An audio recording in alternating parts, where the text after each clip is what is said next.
ನಮಸ್ಕಾರ ಸ್ನೇಹಿತರೆ. ಮಮತಾ ಬ್ಯಾನರ್ಜಿಯವರ ನಾಟಕ ಕಂಪನಿ ಮತ್ತೊಮ್ಮೆ ತೆರೆದುಕೊಂಡಂತೆ ಕಾಣಿಸ್ತಾ ಇದೆ. ಚುನಾವಣೆಗೂ ಮುನ್ನ ಸುಪ್ರೀಂ ಕೋರ್ಟ್ನ ಅಂಗಳಕ್ಕೆ ಹೋಗಿ SIR ಅನ್ನು ವಿರೋಧಿಸಿ ಸುಪ್ರೀಂ ಕೋರ್ಟ್ ಚೀಮಾರಿಯನ್ನು ಹಾಕಿ ಕಳಿಸ್ತು. ಇದೀಗ ಕೋಲ್ಕತ್ತಾ ಹೈಕೋರ್ಟ್ನ ಅಂಗಳಕ್ಕೆ ಮಮತಾ ಬ್ಯಾನರ್ಜಿಯವರು ಬಂದಿದ್ದಾರೆ. ವೃತ್ತಿಯಲ್ಲಿ ವಕೀಲೆ ಅವರು. ಹಾಗಾಗಿ ಒಂದು ಪ್ರಕರಣವನ್ನು ತೆಗೆದುಕೊಂಡು ಬಂದಿದ್ದಾರೆ. ಅವರು ಕೋಲ್ಕತ್ತಾ ಹೈಕೋರ್ಟ್ ಅಂಗಳಕ್ಕೆ ಬರ್ತಾ ಇದ್ದಂತೆ ಅಲ್ಲಿದ್ದಂತಹ ಸಾರ್ವಜನಿಕರು ತಮ್ಮ ಆಕ್ರೋಶವನ್ನು ವ್ಯಕ್ತಪಡಿಸಿದರು. ಅಂದರೆ 15 ವರ್ಷಗಳ ಕಾಲ ಇದ್ದಂತಹ ಆಕ್ರೋಶವನ್ನು ಈಗ ಸ್ವತಂತ್ರವಾಗಿ ವ್ಯಕ್ತಪಡಿಸ್ತಾ ಇದ್ದಾರೆ. ಜೈ ಶ್ರೀರಾಮ್ ಘೋಷಣೆಗಳು ಮೊಳಗಿದ್ವು. ಚೋರ್ ಪಿಶಿ ಅನ್ನುವಂತಹ ಘೋಷಣೆಗಳು ಕೂಡ ಕೇಳಿಬಂದವು. ಏನಿ ಚೋರ್ ಪಿಶಿ ಅಂದರೆ, ಚೋರ್ ಅಂದರೆ ಕಳ್ಳಿ ಅಂತ, ಈ ಪಿಶಿ ಅಂದರೆ ಅದು ಬಂಗಾಳದಲ್ಲಿ ನಾವು ಕಡೆಗೆ ಒಂದು ಪ್ರೀತಿಯಿಂದ ಕರಿತೀವಲ್ಲ ದೀದಿ ಅಂತ, ಅದೇ ರೀತಿ ಆ ಬಂಗಾಳಕ್ಕೆ ರಿಲೇಟ್ ಆಗುವಂಥ ಒಂದು ಪದ ಅದು. ಒಟ್ಟಾರೆಯಾಗಿ 15 ವರ್ಷಗಳಲ್ಲಿ ಇವರು ಯಾವ್ಯಾವ ರೀತಿ, 15 ವರ್ಷ ಅಂತ ಯಾಕೆ ಹೇಳ್ತಾ ಇದ್ದೀನಿ ಅಂದರೆ, ಈ ಹಿಂದೆ ಮಮತಾ ಬ್ಯಾನರ್ಜಿ ಇದ್ದದ್ದೇ ಬೇರೆ. ಈ ಅಧಿಕಾರಕ್ಕೆ ಬಂದ ತಕ್ಷಣ ಏನಾಯಿತೋ ಗೊತ್ತಿಲ್ಲ, ಕಂಪ್ಲೀಟಾಗಿ ಹಿಂದೂ ವಿರೋಧಿಯಾಗಿ ಹಂತವಾಗಿ ಬದಲಾಗ್ತಾ ಬಂದರು. ಮೊನ್ನೆ ಅದು ವಿಡಿಯೋ ನೋಡ್ತಾ ಇದ್ದೆ. 2011ರಲ್ಲಿ ಪ್ರಮಾಣ ವಚನ ಸ್ವೀಕರಿಸಿದಾಗ ಇವರು ಈಶ್ವರನ ಹೆಸರನ್ನು ತೆಗೆದುಕೊಳ್ತಾರೆ. 16ರಲ್ಲಿ ಈಶ್ವರನ ಜೊತೆಗೆ ಅಲ್ಲಾಹನ ಹೆಸರನ್ನು ಕೂಡ ಸೇರಿಸ್ತಾರೆ. ಇವರು ಕೋಲ್ಕತ್ತಾ ಹೈಕೋರ್ಟ್ನ ಮೊರೆ ಹೋಗಿದ್ದಾರೆ. ನನಗೆ ಮೊದಲು ನೆನಪಾಗಿದ್ದು ಈ SIRನಿಂದ ನಮಗೆ 31ಕ್ಕೂ ಹೆಚ್ಚು ಕ್ಷೇತ್ರಗಳಲ್ಲಿ ಅನ್ಯಾಯ ಆಗಿದೆ ಅಂಥೇಳಿ ಒಂದು ಸ್ಟೇಟ್ಮೆಂಟ್ ಬರ್ತಾ ಇತ್ತು ಹಿಂದೆ. ಅದಕ್ಕೆ ಸಂಬಂಧಪಟ್ಟಂತೆ ಇವರು ಹೋಗಿದ್ದಾರೇನೋ ಅಂತ ನಾನು ಗಮನಿಸಿದೆ. ಬಟ್ ಈ ಚೆಕ್ ಮಾಡಿದಾಗ ಇವರು ಸುವೇಂದ್ರ ಅಧಿಕಾರಿಯವರ ನೇತೃತ್ವದ ಸರ್ಕಾರದಲ್ಲಿ ಆದಂತಹ ಗಲಭೆಗಳು, ಅದಕ್ಕೆ ಯಾರು ಕೂಡ FIR ಆಗ್ತಾ ಇಲ್ಲ, ಕ್ರಮವನ್ನೇ ತೆಗೆದುಕೊಳ್ತಾ ಇಲ್ಲ ಸುವೇಂದ್ರ ಅಧಿಕಾರಿ ಅಂಥೇಳಿ ಮಮತಾ ಬ್ಯಾನರ್ಜಿ ಅವರು ಹೇಳ್ತಾ ಇದ್ದಾರೆ ಕೋರ್ಟ್ನ ಮುಂದೆ. ಸ್ನೇಹಿತರೆ, ಒಂದು ಡೇಟಾವನ್ನು ನಿಮ್ಮ ಮುಂದೆ ಇಡ್ತೀನಿ. ನಾನು ಇಷ್ಟು ದಿನಗಳ ಕಾಲ 2021ರಲ್ಲಿ 58 ಹತ್ಯೆ ಆಗಿತ್ತು ಅಂತೇಳಿ ಹೇಳ್ತಾ ಇದ್ದೆ. ಬಟ್ ಈ ಒಂದು ಡೇಟಾ ಪ್ರಕಾರ 95 ಹತ್ಯೆ ಆಗಿತ್ತು 2021ರ ಚುನಾವಣೆಯ ನಂತರ. ಪ್ರಿಪೋಲ್ ಮತ್ತು ಪೋಸ್ಟ್ ಪೋಲ್ ಎರಡವೂ ಸೇರಿ 24 ಲೋಕಸಭಾ ಚುನಾವಣೆ 2 ವರ್ಷದ ಮುಂಚೆ 57 ಹತ್ಯೆಗಳಾಗಿದ್ವು. ಪ್ರಿಪೋಲ್ ಪೋಸ್ಟ್ ಪೋಲ್ ಸೇರಿ 2026 3 ಹತ್ಯೆ ಆಗಿರುವಂಥದ್ದಷ್ಟೇ. TMC ಕಾರ್ಯಕರ್ತರು ಮತ್ತು BJP ಕಾರ್ಯಕರ್ತರ 3 ಹತ್ಯೆ, ಅಂದರೆ ಇಬ್ಬರು BJP ಕಾರ್ಯಕರ್ತರದರಲ್ಲಿ. ಒಬ್ಬರು ಸುವೇಂದ್ರ ಅಧಿಕಾರಿಯವರ ಪರ್ಸನಲ್ ಅಸಿಸ್ಟೆಂಟ್, ಇಬ್ಬರು BJP, ಒಬ್ಬರು TMC ಕಾರ್ಯಕರ್ತರ ಹತ್ಯೆ ಆಗಿದೆ. ಹಿಂದೆ ನಡೆದಂತಹ 2 ಚುನಾವಣೆಗಳಿಗೂ 21-24ರ ಚುನಾವಣೆಗಳಿಗೂ ಕಂಪೇರ್ ಮಾಡಿದ್ರೆ ಈ ಬಾರಿ ಯಾವುದೇ ರೀತಿ ಗಲಭೆಗಳಿಲ್ಲದೆ ಚುನಾವಣೆ ನಡೆದಿದೆ. ನಿಮಗಲ್ಲಿ ಮುರ್ಷಿದಾಬಾದ್ನಲ್ಲಿ ಅಲ್ಲಿ ಕೆಲವೊಂದಿಷ್ಟು ಭಾಗದಲ್ಲಿ ಸಣ್ಣ ಪ್ರಮಾಣದಲ್ಲಿ ಗಲಭೆಗಳು ನಡೀತು. ಕೆಲವು ಕಡೆ ಮತ್ತೊಮ್ಮೆ ಚುನಾವಣೆ ನಡೆಸುವಂತಹ ನಿರ್ಧಾರ ತೆಗೆದುಕೊಂಡ್ರೆ ಅದು ಒಂದು ಕ್ಷೇತ್ರಗಳಲ್ಲಿ ಮಾತ್ರ.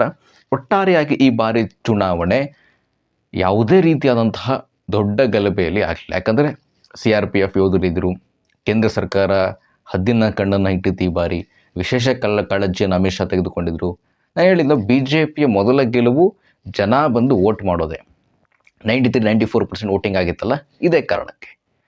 ಮಮತಾ ಬ್ಯಾನರ್ಜಿ ಅವರಿಗೆ 21-24ರ ಅವಧಿಯಲ್ಲಿ ತಮ್ಮ ಸರ್ಕಾರದ ಅವಧಿಗಳಲ್ಲಿ ನಡೆದಂತಹ ಗಲಭೆಗಳು, ಕೊಲೆಗಳು ಮತ್ತು ಇವರಿದ್ದಾಗ 21ರಲ್ಲಿ 5,000 ಕುಟುಂಬಗಳು ನಮಗೆ ಪಶ್ಚಿಮ ಬಂಗಾಳದ ಸವಾಸವೇ ಬೇಡ ಅಂತೇಳಿ ಹೋದ್ರಲ್ಲ, ಅವ್ಯಾವು ಕೂಡ ನೆನಪಾಗ್ತಾ ಇಲ್ಲ ಮೇಡಮ್ಗೆ.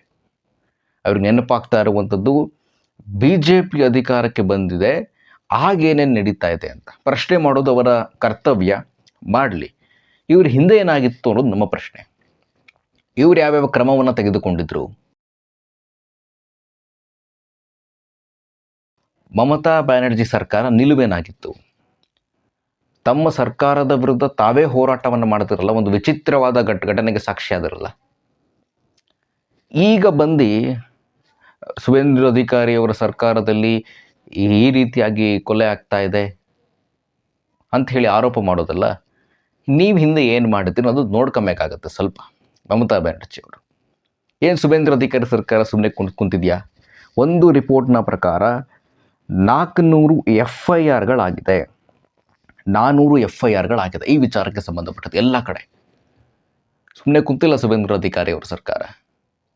ಹಾಕಿದ್ದಾರೆ 400 FIRಗಳು ಹಾಕಿದ್ದಾರೆ. ಅಲ್ಲಲ್ಲಿ ಎಲ್ಲ ರೀತಿಯಾದಂತಹ ಸ್ಕ್ಯಾಮ್ಗಳೇನು ನಡೆದಿದ್ದು, ಪ್ರಮುಖವಾಗಿ ಟೀಚರ್ ರಿಕ್ರೂಟ್ಮೆಂಟ್ ಸ್ಕ್ಯಾಮ್ನಲ್ಲಿ ಏನೇನು ಕಂತೆ ದುಡ್ಡು ರಾಶಿ ಸಿಕ್ತಲ್ಲ, ಅವೆಲ್ಲವೂ ಕೂಡ ಇನ್ವೆಸ್ಟಿಗೇಟ್ ಹೋಗ್ತಾ ಇದೆ. ಒಳ್ಳೆಯ ಬೆಳವಣಿಗೆ ಆಗ್ತಾ ಇದೆ ಪಶ್ಚಿಮ ಬಂಗಾಳದಲ್ಲಿ ಸುಬೇಂದ್ರ ಅಧಿಕಾರಿ ನೇತೃತ್ವದಲ್ಲಿ. ಮಮತಾ ಬ್ಯಾನರ್ಜಿಯವರು ಪುನಃ ಸುದ್ದಿಯಲ್ಲಿರಬೇಕು ಅಂತಾನೋ ಅಥವಾ ಸೋಲನ್ನು ಅರಗಿಸಿಕೊಳ್ಳೋಕ್ಕಾಗ್ತಾ ಇಲ್ವೋ ಗೊತ್ತಿಲ್ಲ. ಇನ್ನು ಅಭಿಷೇಕ್ ಬ್ಯಾನರ್ಜಿಗೆ ಸಂಬಂಧಪಟ್ಟಂತೆ ಮತ್ತೊಂದು ಎಂಡಿಂದ ಮತ್ತೊಂದು ಸುದ್ದಿ ಬರ್ತಾ ಇದೆ, ನಾಳೆ ಚರ್ಚೆ ಮಾಡೋಣ. ಅದು ಒಟ್ಟಾರೆಯಾಗಿ ಮಮತಾ ಬ್ಯಾನರ್ಜಿಯ ಡ್ರಾಮ್ಯಾಟಿಕ್ ಕಂಟಿನ್ಯೂ ಆಗ್ತಾ ಇದೆ. ಮತ್ತೆ ಈಗಂತೂ ರೋಷಾವೇಶದಲ್ಲಿ ಹೋರಾಟವನ್ನು ಮಾಡ್ತಾ ಇದ್ದಾರೆ. ದೆಹಲಿಯನ್ನು ನಾನು ಮುಂದೆ ಗೆಲುವಿನ ಗುರಿಯನ್ನು ಇಟ್ಕೊಂಡಿದ್ದೀನಿ ಅಂತ ಹೇಳ್ತಾ ಇದ್ರು. ಅಂದರೆ ಮೋದಿ ಸರ್ಕಾರವನ್ನು ಅಲ್ಲಾಡಿಸ್ತೀನಿ ಅಂತ. ಪಶ್ಚಿಮ ಬಂಗಾಳವನ್ನು ಅವ್ರಿಗೆ ಗೆಲ್ಲಕ್ಕಾಗಿಲ್ಲ. ದೆಹಲಿಯನ್ನು ಅಲ್ಲಾಡಿಸುವಂಥ ಗುರಿ ಇನ್ನೂ ಕೂಡ ದೊಡ್ಡ ಮಟ್ಟಿಗೆ ಹೋಗುತ್ತೆ.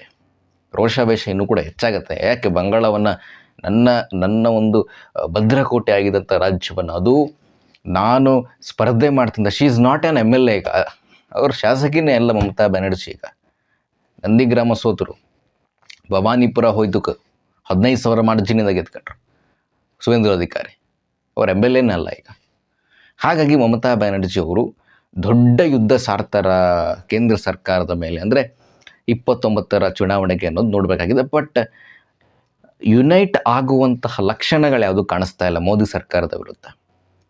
24ರಲ್ಲಿ 23ರಲ್ಲಿ ಇವರು INDAಯನ್ನು ಘೋಷಣೆ ಮಾಡಿದಾಗ ಒಂದು ರೀತಿಯಾಗಿ ದೊಡ್ಡ ಒಕ್ಕೂಟ ಪ್ರಾರಂಭ ಶುರುವಾಗಿತ್ತು. ಅದು ತೆಗೆದಾಕಿ ಕಡೆಗೆ ಇಂಡಿ ಆಯಿತು, ಇಂಡಿ ಮೈತ್ರಿಕೂಟ. ಕೆಲವರು ಅಲ್ಲಿಂದ ಹೊರಗೆ ಬಂದರು. 24ರಲ್ಲಿ ಒಂದು ರೀತಿ ಕಾಂಪಿಟೇಷನನ್ನು ಕೊಡುವಂಥ ಪ್ರಯತ್ನ ಪಟ್ಟರು ಮೋದಿ ವಿರುದ್ಧ.